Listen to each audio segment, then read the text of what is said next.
Thank you so much, Carol, for that introduction. And thank you to the Skyscraper Museum for inviting me to talk tonight.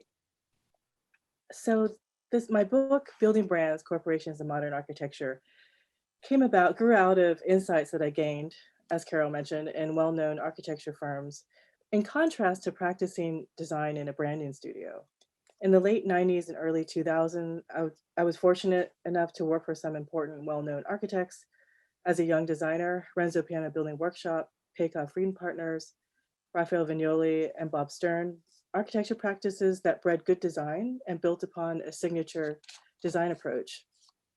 After working for these idiosyncratic designers, it was an experience working in the branding studio at Gensler that gave me a new perspective on practice. Branding practice revealed to me was the inverse. It was the total opposite of the typical architecture firm, in that branding design was developed towards identifying the client institution rather than the lead architect. It was designed as a true service without the architect's ego. An important aspect about architecture and design that we must think about today, especially today, as we examine the role of architecture in society. It is undeniable that architecture is a kind of media, and this book helps us understand how architecture operates as mediums for messages, as we must take that responsibility seriously. So I took these insights into a historical study of architectural branding. No one had written anything about architectural branding historically, a lot about corporate modernism and architectural literature, a lot about marketing and advertising and business histories, but not so much about the hybrid form of the two. So the approach of the book really is to look at this relationship between architecture and business and how the clients shape their architectural commissions. And I jumped into a lot of archival work in the business papers of these companies to gain new insights from the client's point of view on their architectural projects. So from the architectural perspective, the clients are usually the bad guys, the people who are cutting the architect at their knees. But I'm offering a new lens and giving agency to the nuance and texture of the client. So the case studies in the book are the PSFS Building by Howe and Lescaze, the Johnson Wax Building by Frank Lloyd Wright, Lever House by Skidmore, Owens and Merrill, and the Röhm Haas headquarters by Pietro Belluschi with George M. Ewing and Company. So the collection of buildings and the emphasis, and the emphasis being on, looking at the client's point of view. So in choosing these case studies, I did deliberately choose a lot of different forms and shapes, that the architectural headquarters was not any one massing, and each case study was chosen to tell a different story about how architecture served as branding in its respective historical context. So there are two skyscrapers here, which I will be talking about tonight. And there was also the chronological development. So I picked a building in the early 30s, and then the mid to late 30s, and then the early 50s, and then the late 50s, early 60s, to try to get this evolution and to see changes over time with architecture and branding. I also deliberately chose urban sites. I saw the density of cities as activating architecture as a kind of media to be seen and experienced. And why this historical period? So the modern period I chose to look at, well, there was really great scholarship about the advertising value of 19th century skyscrapers, including Woolworth, AIG, Chicago Tribune. But the 20th century modern corporate headquarters hadn't been looked at thoroughly in this way. And the 20th century gave a perfect storm of the three disciplines: the rise of corporations, the rise of mass media and advertising, and the rise of modern architecture in America.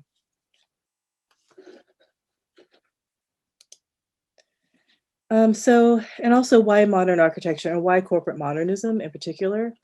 Corporate modernism cast as rational slabs, blocks, decidedly imposing inhuman buildings. The blank faces of glass curtain walls offer aloof, cool, and distant expressions. These abstract slabs were identified as sources of social alienation. Many critics, from Vincent Scully to Lewis Mumford, depicted this corporate modernism in a negative light, including in Jacques Tati's film Playtime.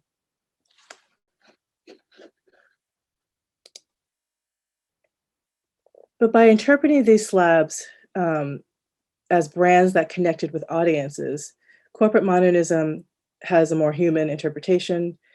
Brands are precisely designed to reach out to audiences and communicate a certain aura and offer emotional connection.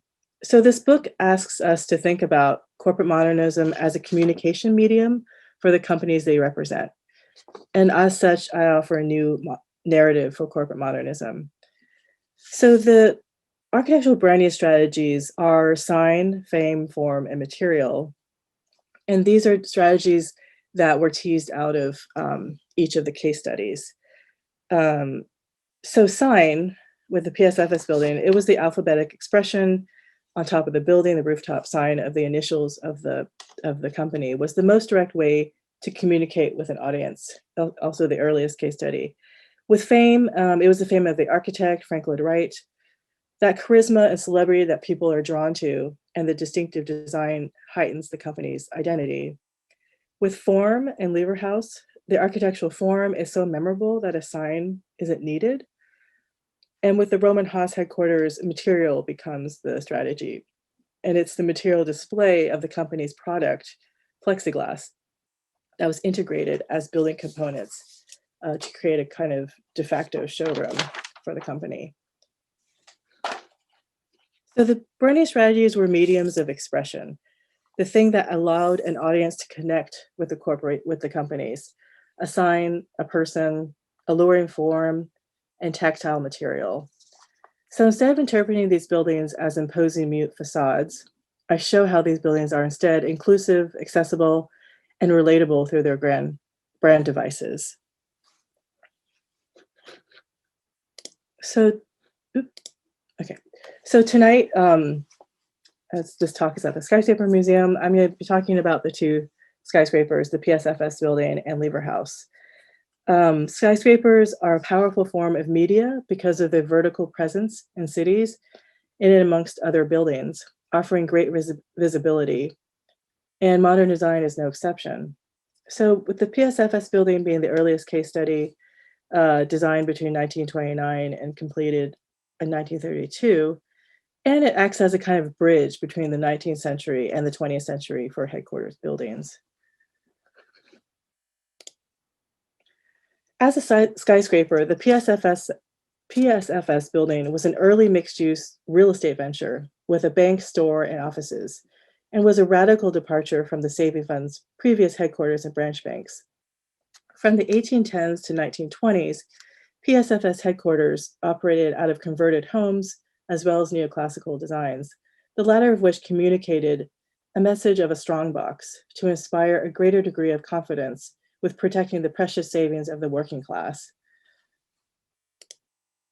And these are a couple of ads, sort of a contrast of ads.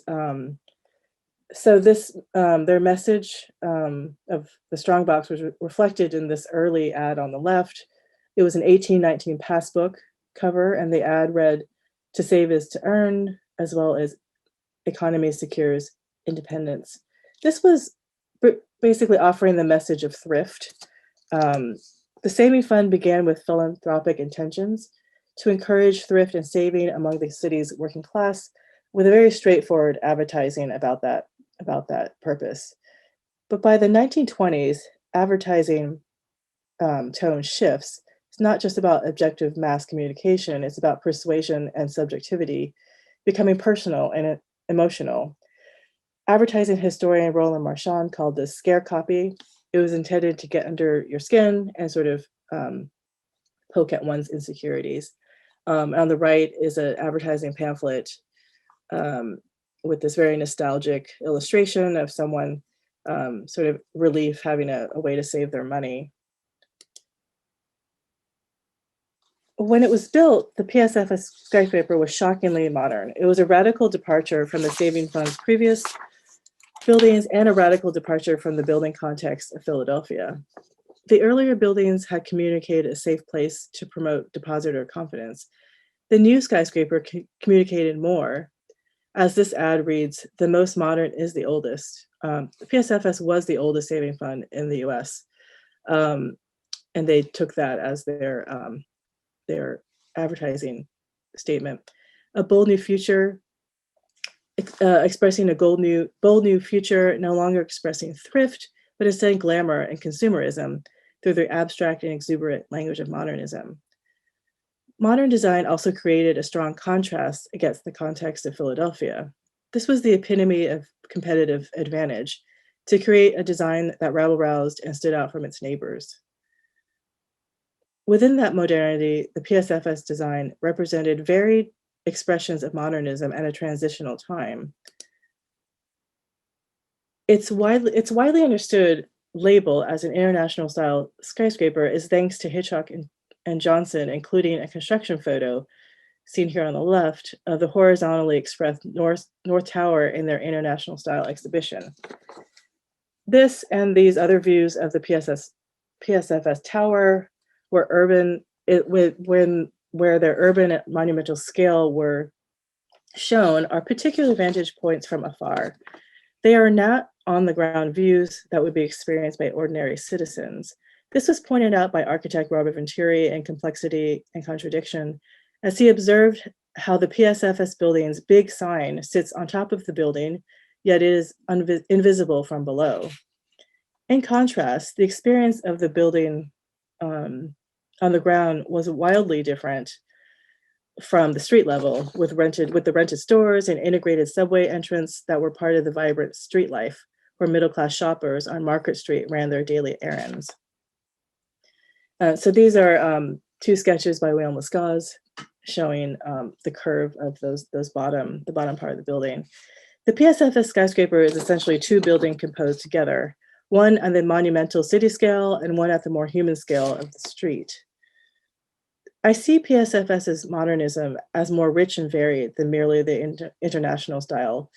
In particular, its modernism embraced expressionism and its exuberant and emotional qualities meant to evoke human response. And I think these renderings by Lescaze really express that. So PSFS's expressionist form, seen in these curved forms, reached out and connected to the public, including depositors, shoppers, and pedestrians. This aligns well with the kind of advertising that elicited human emotion, and more specifically branding, which by definition possesses a precise personality that elicits human emotions and triggers a person's gut feeling about a product, service, or company. Brands create and build on relationships between consumers and companies. Expressionist works in Europe made a significant impact on architect Howe and Lescaze, many examples of which he visited in person while traveling in the early 1920s, especially in Berlin, where Mendelssohn's newspaper headquarters, Mosse House, was newly built. Also, Lescaze was working on a book in the 20s that was never published, comparing European modernism to what he saw in America, which he was collecting examples of expressionist works for by Mendelssohn, as well as J.J. Peyud's Hook of Holland with his curved corner conditions seen in the middle. These were exuberant new forms that Lescaze tried out on the PSFS base, seen here on the right. Certainly the excitement of defining a new modernity in America motivated Howe and Lescaze. That excitement could be understood as showmanship and advertising value, which was intended to generate great publicity for the client. The element of showmanship and persuasion and architectural representation was important for the architects, as the building design's value needed to be demonstrated to the conservative bank clients.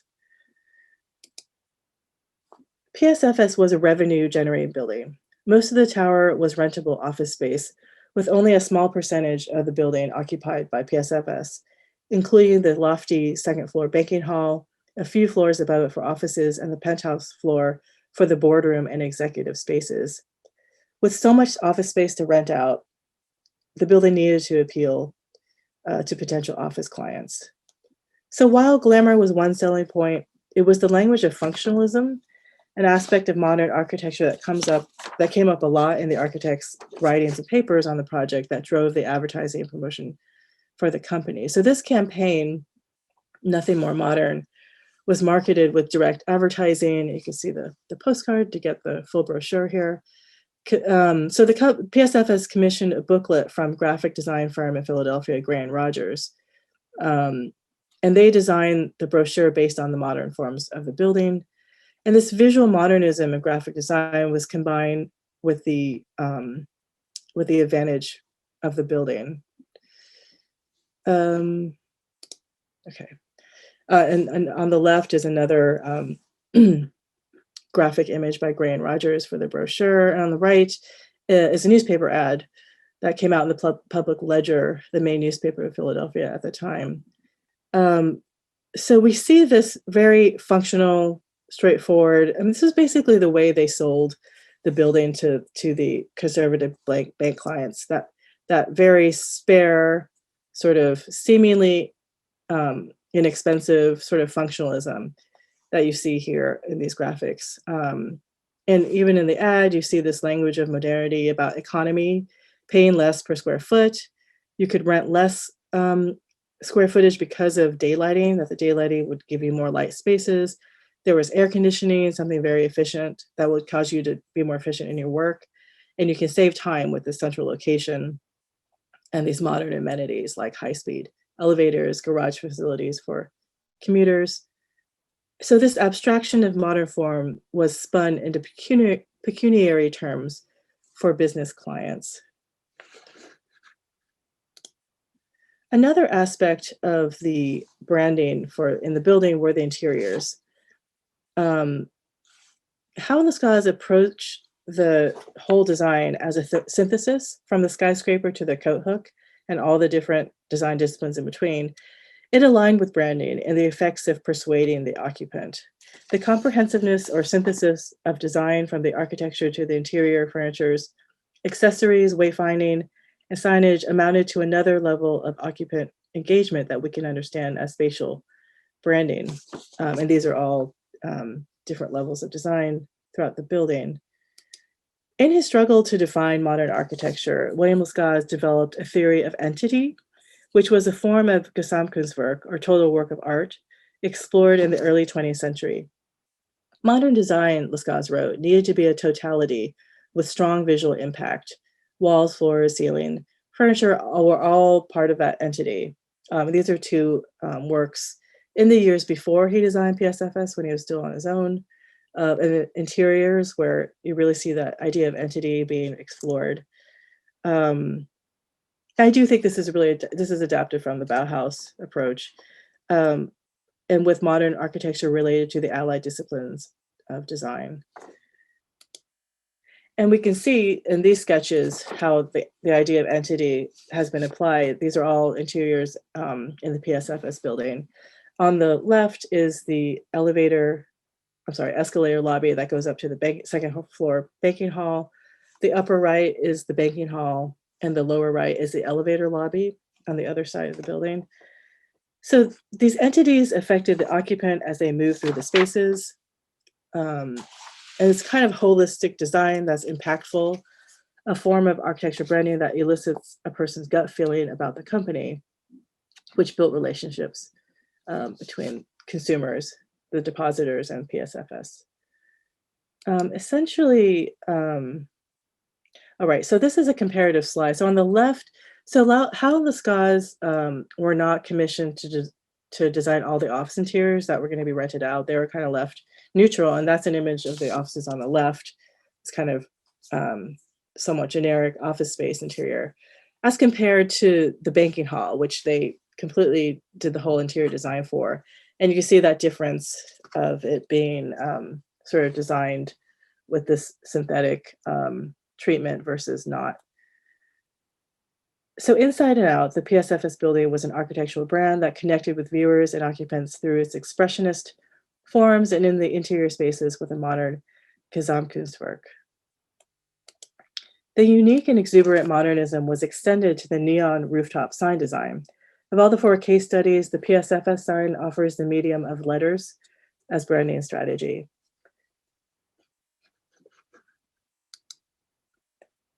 The modern sign design began with the client request of electrically lit signage to a branch bank in 1926. In the years, and that's on the left, in the years before the Skyscraper project, George Howe designed a pair of branch banks for PSFS with his partners at the time, Walter Meigs and Arthur Meigs. Walter Meller and Arthur Meigs. After the neoclassical design was built, the client, Saving Fund President John Wilcox, requested electrifying the sign, realizing the importance of signs and visibility in an emerging age of technology and advertising. At first, Howe refused his client's request. The addition of a metal cage would spoil his clean bank box. The client insisted, and Howe relented. This is an important point of tension. And as you can see, so the sign of the building was there, and then they added this metal balcony that also had lights to light up that sign at night. And it's an awkward juxtaposition of a simple classical language with an industrial metal balcony. And when we look at the two side by side, the 1926 branch bank and the 1932 skyscraper, we see how much Howe and Lescaze embraced modern design. Howe credits his client's request for an electric sign as pushing him towards modern design. So signage on buildings was not new in the 1920s and 30s. Since the early 19th century, commercial signposting on the sides of buildings was common. Also, architectural sources, including sign designs by modern architects. Le Corbusier, seen here on the left, it's the sign for the Pavilion de l'Esprit Nouveau in 1925. And on the right is the Van Nel factory sign by Brinkman and van der Vloek.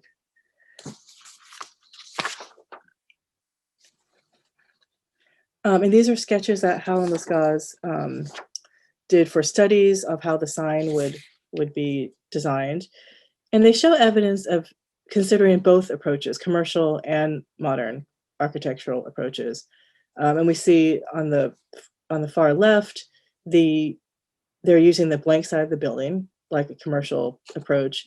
And then they start trying it out above the building with a backing and then without a backing at the top. And of course, there is also the matter of that they've shortened the name to Philadelphia Saving Fund and dropped the society. So the architects carefully considered, one, how to integrate letters with the building massing, and two, designing the sign's typography as well. So this thing about how it's written, is it the full name or the initials? This was a client concern. The clients wanted the whole name to be written out, and the architects wanted the initials. The client was concerned that audiences wouldn't know what PSFS stood for.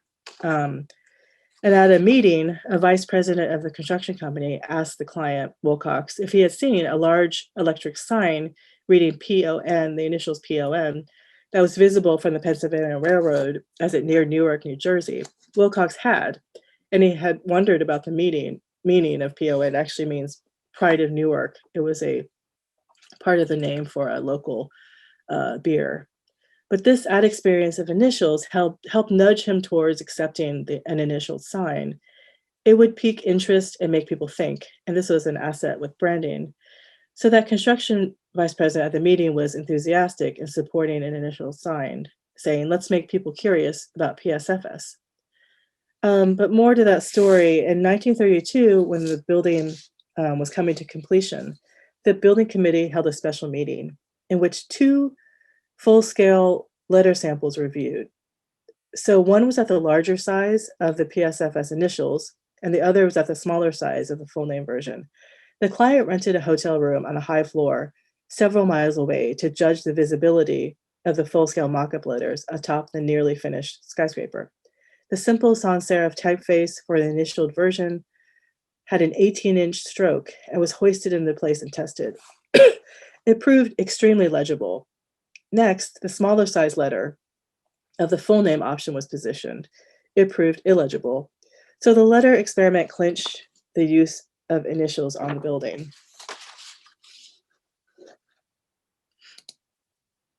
The final sign design bearing the PSFS initials would confirm what experts in the signage trade already knew, that great size takes less concentration to assimilate, and reflected the quick pace of modern urban life.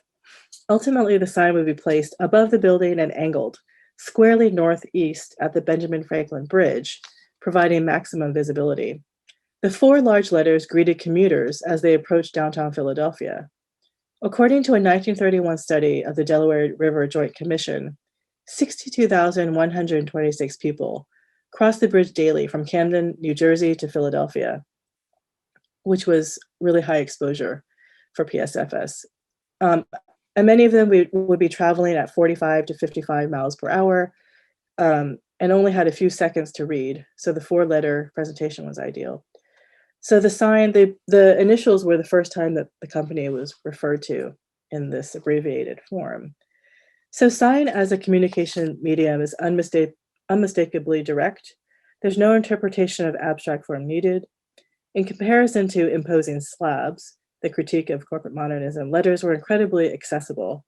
All were able to understand that the modern design was PSFS.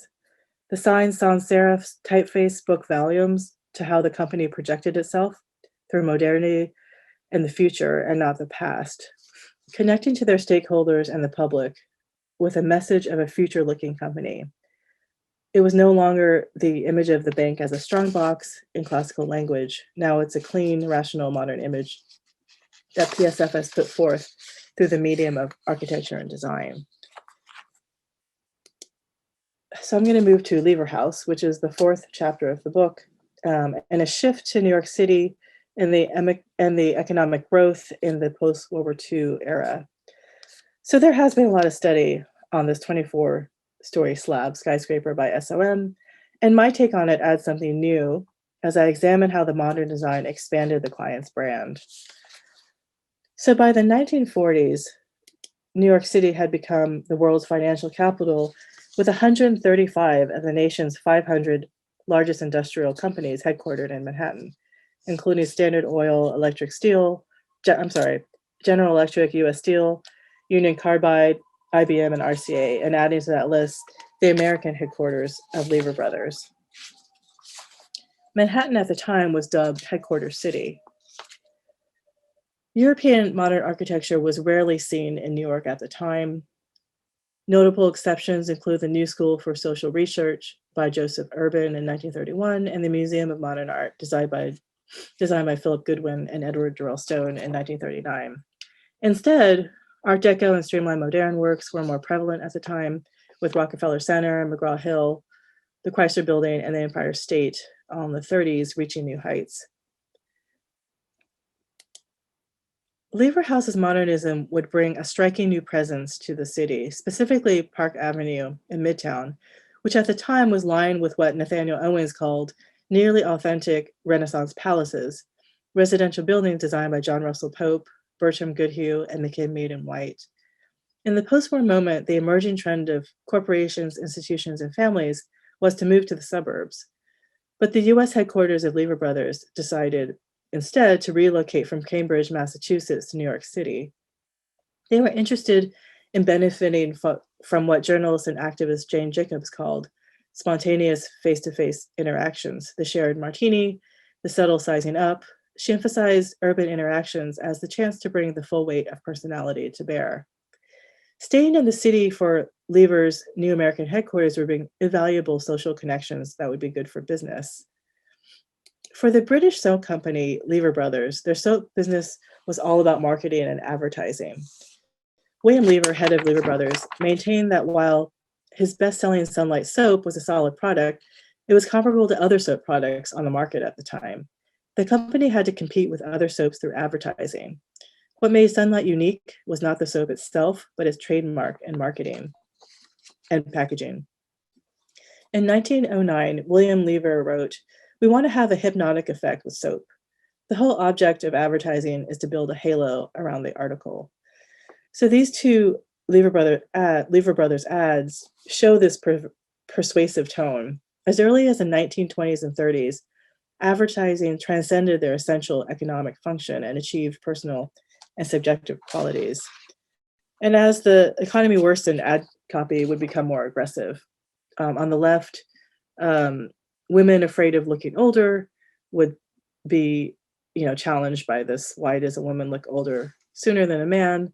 And people on the right, wary of body odor, would buy Lifebuoy to sort of ward off BO, the socially constructed BO. So for Lever, ads were analogous to building expression. Like advertising, Lever Brothers saw their designs as a way to influence and persuade audiences and convince them of a product narrative and maintain the halo. Since the 19th century, Lever Brothers used architecture to cultivate its image with its nostalgic company town Port Sunlight. The 1886 Garden Village, self-consciously rural, was self-consciously rural and an alternative to urban industrial towns that were considered filthy and unhealthy. This tapped into the myth of rural life as benign and healthful. So on the left, from the Unilever company history, this is an image of the kind of industrial, filthy living conditions. On the right is Port Sunlight, which they've presented as an alternative, and has this nostalgic architecture, arts and crafts cottages, Tudor and Elizabethan buildings, which conjured a deliberately nostalgic image of the pre-industrial village. So the same idea of architectural branding applied to their American headquarters. Branding was achieved through striking architectural form that would appeal to audiences as clean, modern, progressive, and unique. The building concept began as a speculative proposal for what SOM founding partner Nathaniel Owens called tomorrow's office building. Owens, who was a self-professed huckster, presented the modern office slab at a building managers conference. Nat Owens was a showman, shilling an office prototype. He called for business owners to buck the trend of moving their office to the suburbs. He proclaimed that offices didn't need to be dark, grim, dismal canyons of stone. Instead, tomorrow's office building offered advertising value with its striking modern design and desirable amenities for employees. Plenty of daylight, air conditioning with sealed windows, outdoor green roof spaces, and parking. He packaged the principles of modernism into a one-size-fits-all approach that appealed to businesses, not unlike a product. The language of business was cleverly spoken by an architect. What began as a speculative, generic modern office building evolved into Lever House, the first in long repertoire of corporate modernism for SOM's practice. But before then, the prototype was built as a hotel in Cincinnati called the Terrace Plaza Hotel.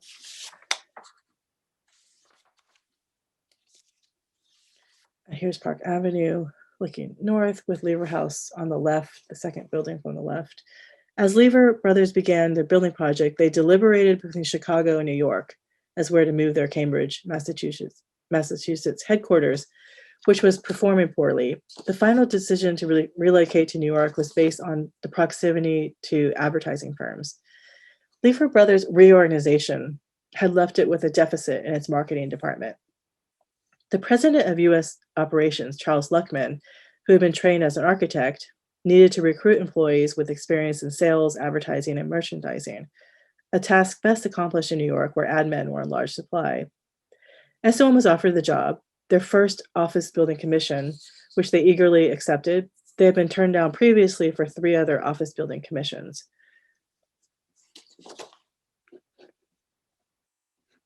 So Charles Luckman's strength, here he is on the right, his strength in business was in merchandising, which means promoting the sale of goods by the presentation to consumers in retail outlets. So in connecting business with design, Luckman saw Lever House as a kind of architectural merchandising. And he did this in 2 ways. The first was by insisting that the headquarters was only occupied by Lever Brothers. Unlike most corporate headquarters that are only owner-occupied at a fraction, this was famously written about by Carol Willis in Form Follows Finance. Bunchev called this design move stilts with no shops. And he applauded Luckman's audacity in going against the typical business inclination of profits and getting rid of what he called tacky taxpayers, shops and banks for rental income. Luckman believed that the image and advertising value of a solely occupied building was worth more than rental income. And this was a radical move at the time. The architects were shocked about it. The second way that Luckman realized Lever House as a kind of merchandising was with Raymond Loewy and the interior design. This was another condition. This was a condition to the job for SOM, was working with Raymond Loewy on the interior design.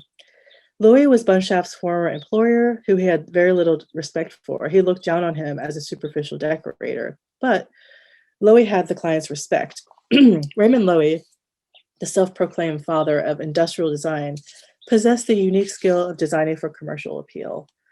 Loewy's collaboration with Charles Luckman on industrial and interior design dated back to when Luckman was president of Pepsodent and at Lever Brothers in Cambridge. What began as a package design for the Pepsodent toothpaste carton evolved into a long collaboration with Loewy as graphic package and interior designer.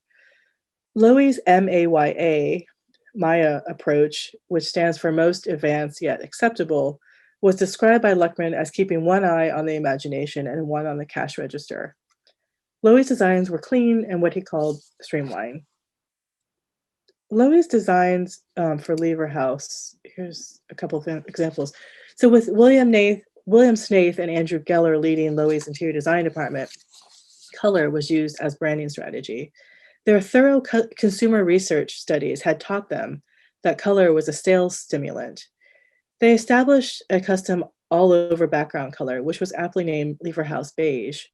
Its coherence was applauded by architectural critic Louis Mumford.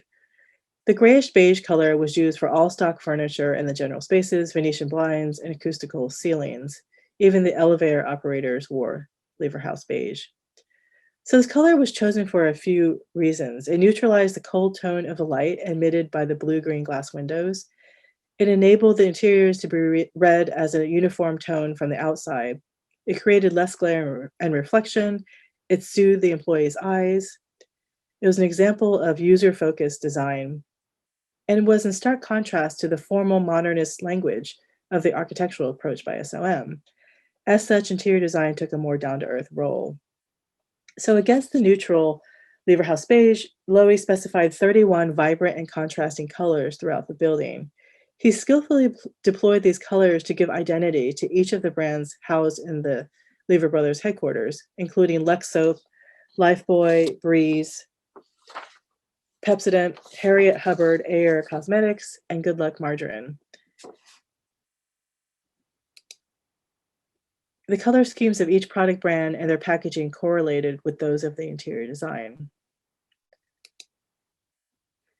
In his 1952 essay, House of Glass in the New Yorker, Mumford described the appealing effect of the intra-company color scheme.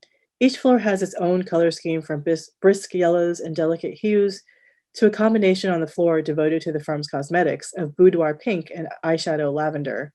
I don't know any other building in the city in which so much color has been used with such skill and charm over such a large area. The heterogeneous mix of colors against the neutral Lever House Beige offered a humanizing effect. Unlike PSFS, Lever House was not a synthesized total work of art by one design firm, but instead realized as a distinct division of labor through architecture and interior design, signaling the specialization of design professions. The two came together in openness of space and workplace flexibility, but differed in the use of color and ideological approach. This is most apparent in the lobby design, where Loewy designed 3 glass display cases. On the left is a photograph which shows, a pretty stark abstract space with the kind of minimal display cases, but on the right is how it really did, how it was actually realized. The display cases kind of got bigger than that. Shortly after Lever House was constructed, window designer Tom Lee was hired to create displays for the building's massive street-level windows. For the first holiday season, Lee designed a moving carousel fitted with whimsical holiday creatures, all planted with a variety of Lever Brothers home cleaning products. The carousel became a tourist attraction in itself and was recreated with a different theme over the next 10 years. These displays, enabled by Loewy's lobby design, was aimed at encouraging consumerism. These popular displays were even recommended by taxi drivers to out-of-towners as must-see sites of interest. Loewy's interiors were as colorful and friendly as they were familiar and folksy, resulting in an interior image that humanized Lever Brothers to a broad audience and created connections with consumers.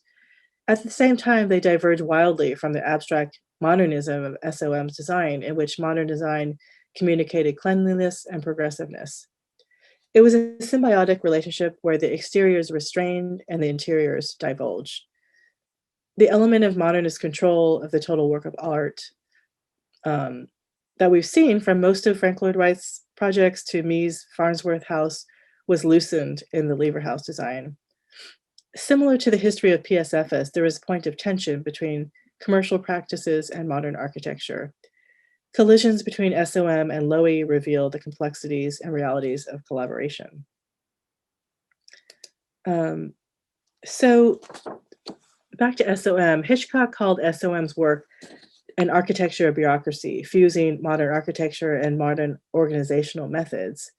The organizational genius was a new kind of architect in the post-war period, and Nat Owens exemplified that. He was a salesperson and organizer of people who could get things done by pulling together the complex forces of clients, contractors, planning commissioners, and other building and design specialists. Owens considered himself a catalyst, with social skills to provide the groundwork for genius architects like Gordon Bunshaft. In the Lever House Commission, Luckman charged the architects with developing a building that would serve to identify the Lever Brothers Corporation. The 1916 New York City zoning provision, which permitted a building to rise without setbacks, provided its footprint covered only a quarter of the lot, was seen as a hindrance, but Bunshaft and his team turned it into an opportunity. Bunshaft wanted a pure form without setbacks, so they restricted the size of the prismatic slab on the site. The design made the tower slab look far slimmer and ultimately sleeker than other towers built in New York City. Its striking minimal use of prime real estate would become one of Lever House's most distinguishing features. Its distinctive massing satisfied the client's desire for creating a strong architectural identity that we understand today as architectural branding.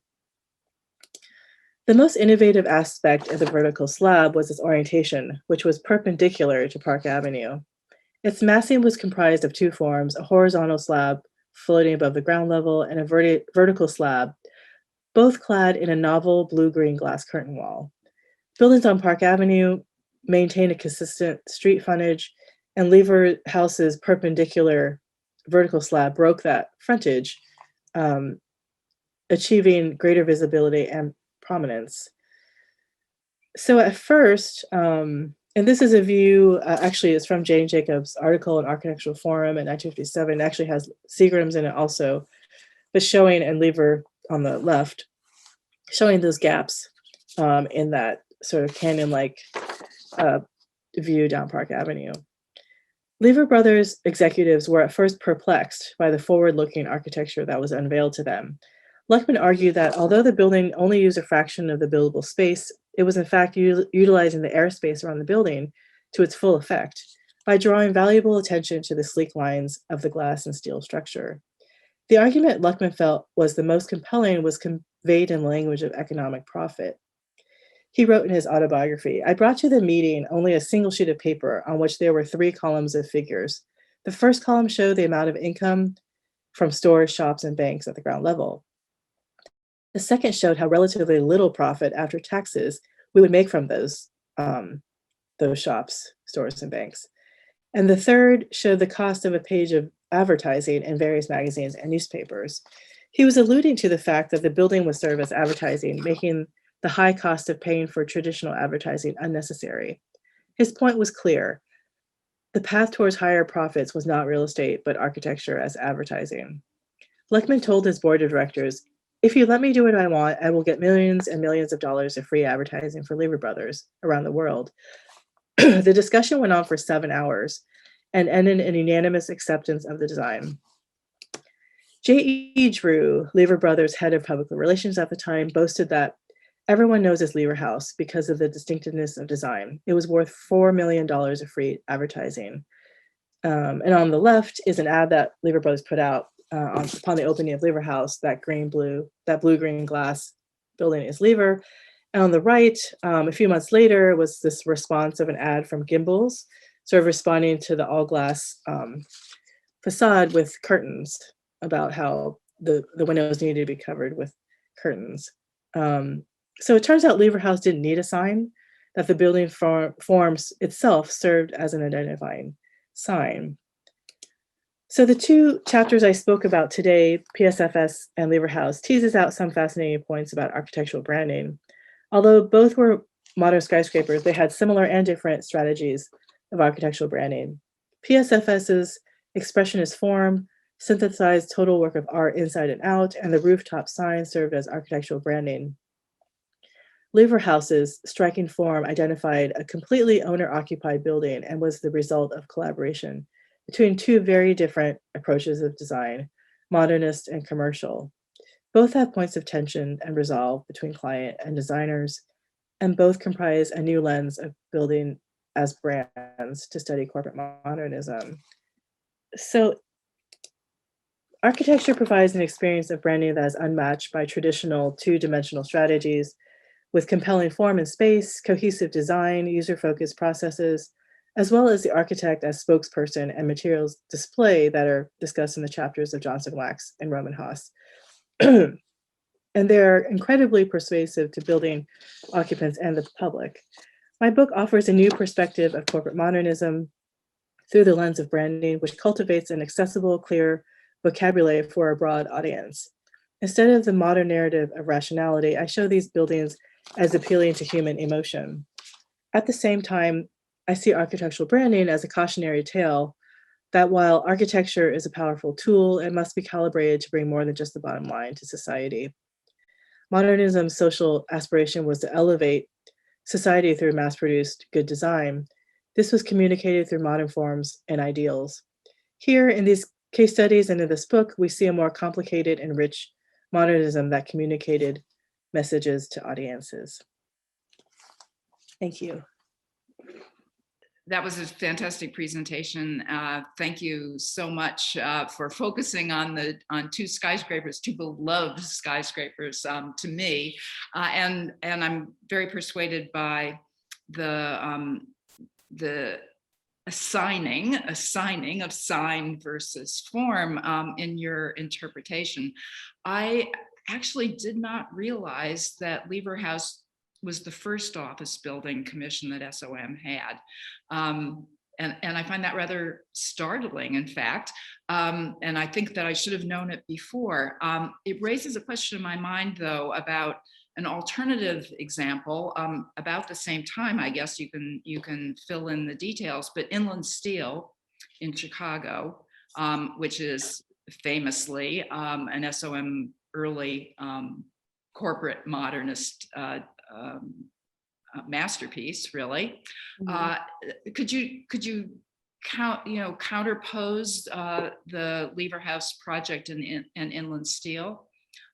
Were they very different in the story, where I know that Luckman has always promoted himself and his key role as a designer as the impetus for the Lever House design, and he does seem to have an argument in his favor, as you suggested, that the winning the day with the corporate board or whatever was that persuasive free advertising, where the building becomes the brand, consistent with the brand and an advertisement for the brand.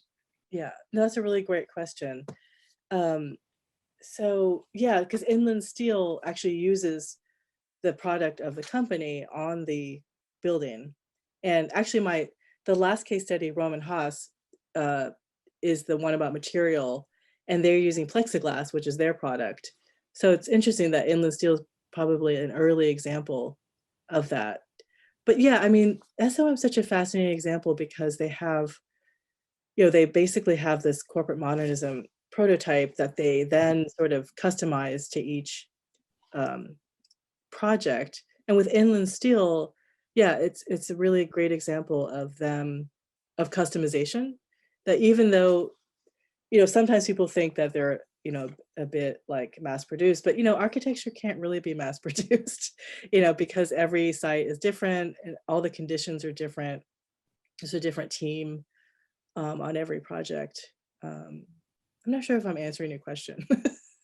You Well, asked in I this. think you are, but I have a further question, because inland steel and lever house, in a way, the massing is very similar. And as you're Right. suggesting, the kind of repackaging of the modernist approach, the modernist solution to communicating the idea of modernity, associating the company with modernity, Right. has variations on the theme, but consistent across a decade or so of their production. Right, right. And in the book, I do go into a little bit the process of the office, and that they kind of have divided out design and production in the firm, so that there is, even though with that degree of customization, that there actually is a very consistent kind of process to these buildings. It does make me think of Eero Saarinen. He's another really good example of corporate design where, he did so much research that the buildings were all very different, right? Like, he did not have this very consistent process like SOM. His was more like all the different buildings were very idiosyncratic, and maybe match the client a little more closely, because SOM is still sort of operating from a base, right? Like the buildings all look like cousins of each other. They're not twins, they're cousins. There's, you can recognize something of there's still something of the architects there. I mean, definitely, right? Mhm. We always like to ask about research methods, the archives that you used. How did you gather this material? How long did you work on it? How did it evolve as a research project? That's a great question. So this was my dissertation that has been revised. And I, it's interesting when you do research in corporate archives, I realized it's much better when the corporation is defunct, because you can, you have access. I mean, with Lever, yeah, Unilever still exists. So, I didn't have the same access that I had to PSFS, which is defunct. And all of their papers are at an archive in Delaware. And I kind of had, so much to look at. But yeah, it was interesting looking at, different discipline of business history, and bringing that to architectural history. Um, yeah, and also, well, Röhm Haas is also defunct, so I was able to access all their papers at the Science History Institute in Philadelphia, and I was able to access some S.C. Johnson and Son papers through a connection there. Yeah, And so you're mentioning mostly the business history yeah. archive or material. What was the balance of the work between the architectural offices and analyzing the architecture itself and trying to tease out what were those connections or influences or cross conversations between the corporate headquarters and the architecture, so between the client and the architect? Yeah. So it was interesting, like in the corporate archives, it would be like they usually would have it organized by like their sort of advertising department. And I would start there, and sometimes it would end up there. But I also did look at extensively in William Lescaze's archive in Syracuse, and then of course with most of these buildings being pretty well known, I wanted to bring something new. So, we don't know as much about William Lescaze. I think we know a little bit more about George Howe. So really getting into, and I discovered that William Lescaze was really more of the commercial architect of the pair. And then with Frank Lloyd Wright, yeah, all the correspondence between uh, Johnson Wax, and the president's name was Herbert F. Johnson. Between him and Wright are in the Wright archives, which was really great. I saw all these letters going back and forth between the two of them. Well, and that brings to mind Anthony Olofson's book and the talk that he gave a couple of months ago for the Skyscraper Museum on Wright and the city, and the subtitle, I think, the Making of America's Architect, which raises the issue of the architect as a brand himself. Wright was brilliant in creating his brand and inventing himself as through publications, as Anthony argues in that book, through the milieu of New York and architectural magazines and a whole machinery of production in which the name Frank Lloyd Wright and his designs are brought into a larger public market. That raises the issue of the architect as brand, which is something that's evolved probably from the 1990s or so. Or how would you, fashion the chronology of a kind of popular, a more recent popular starchitect branding? Yeah, I mean, all of these case studies have their legacies, and we still see these strategies today.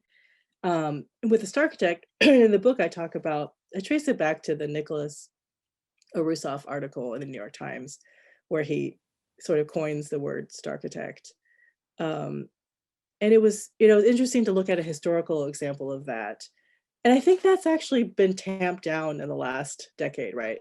That there's more collaborations now, and that sort of single architect has become somewhat problematic, right, today.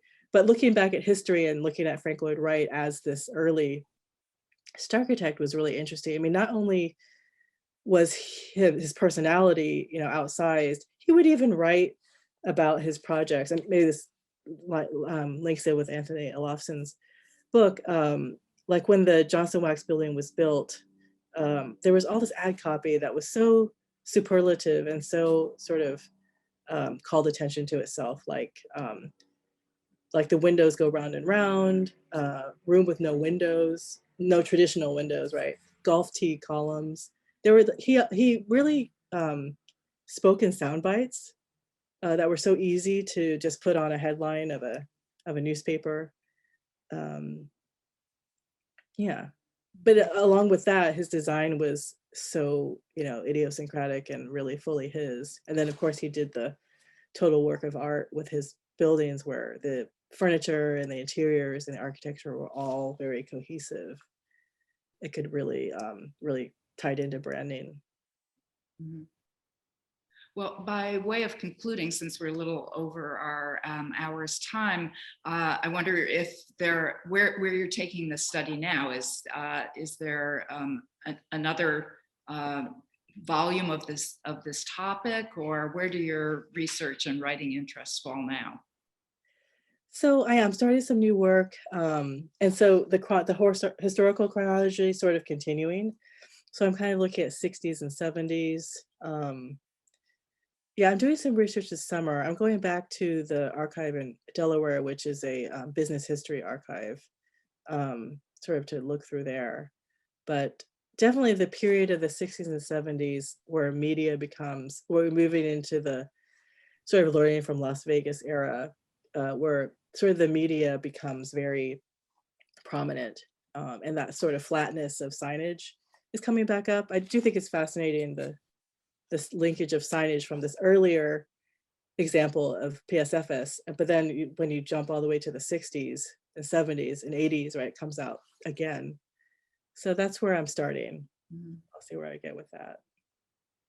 Well, I'm sure it'll be as fascinating a subject as this current book. So I took to heart the title of your book, and as you can see behind me, I'm branding the Skyscraper Museum because that is real space behind me. This is our gallery with the interrupted super tall show, which we hope to be able to open the gallery to the public sometime in June or this early this summer, with our hopes of returning to normalcy. But we're delighted that you were able to be in Philadelphia tonight, and that we could take advantage your book and of your research and knowledge. So I want to invite everybody back next week when Adrienne Brown will be coming to us from Chicago and talking about her book, The Black Skyscraper. So thanks for joining us, Grace, tonight, and thanks everybody for coming this evening. So we'll see you next time. Ready. Okay. Good evening, everybody. It's 6 o'clock, and welcome to the Skyscraper Museum's actually Tuesday night series, but now we're back to books. This week and next week also, we return to our monthly or bi-monthly book talk series, having just concluded the Worldview series. I hope that you all know that you can catch up with all of the past talks in video on our website or alternatively on the YouTube channel, and be able to sample some of the relevant past talks to the subject of this evening. A talk by Grace Ong Yan, who is a professor in the School of Architecture and the Built Environment at Jefferson University in Philadelphia, where she's coming to us, or from where she is coming to us tonight, right after her end of year review sessions, at least one of them. A very busy professor and someone with a fascinating background who has just kind of brought everything together in the package of her being an architect, a professor, an architect who has worked within offices, as it happens, Renzo Piano Studio and IMP at one point of her career, and then gone on to be an academic and a writer, bringing together the aspects of design of building brands. So as an architecture historian, as well as a practicing architect, she has compiled and presented to us a thesis on corporate modernism, corporations and modern architecture, which is about much more than architecture, and very much about the modern corporation and the formulation of images across the mid 20th century and up to the present day. And I'm going to hold her book up here because I learned by listening to some recent book talks on Zoom that promoting the book is a very important aspect of the evening and the launch. Now, this book came out last fall. It is published and beautifully presented in design format, in images, and in color and black and white photography and reproductions by Lund Humphreys, a British publisher. And I will mention that if you want to get the book, there is, you'll find in your RSVP message for this Zoom, a 30% discount directly from the publisher. Though I must tell you that the book, I think, is out of stock in the US. So if you go to the publisher's site, you'll be able to get it easily. So I've already kind of ranged around some of the credits of Grace Ong Yan. She, as a academic, has studied undergraduate as in the School of Architecture at the University of Texas at Austin. She did her master's at Yale in architecture and her PhD at University of Pennsylvania, where she worked on this project for a number of years, and she's taught in a number of places. So Grace has a very full presentation for us tonight. Let me just remind people that next week we have another academic, a professor at the University of Chicago, Adrienne Brown, who has written The Black Skyscraper, Architecture and the Perception of Race, which is a cultural study more than an architecture study per se, but which looks through the lens of race at a subject very close to our heart. And I want to mention too that one of the previous publications by Grace, in addition to many articles and contributions to scholarly compendia, is this book, Architect and the Pritzker Prize Laureates in Interviews, which is a compilation of some of the biggest brands in architectural practice. So it seems fitting that in her talk, she will move us from the corporation and using architecture as a way to communicate the status of the corporation to the architect emerging as his or her own brand in, I think, the late 20th century. I'm not sure she'll talk about that in the end, but we can pose that question. So let me invite Grace to come onto the screen and to share her screen and to say once again, really delighted that she can be with us tonight, scrambling her schedule, but she's put together a special skyscraper focused talk on a book that ranges much more broadly. So Grace is going to share her screen and I'm going to leave you and I'll return for the dialogue after she finishes.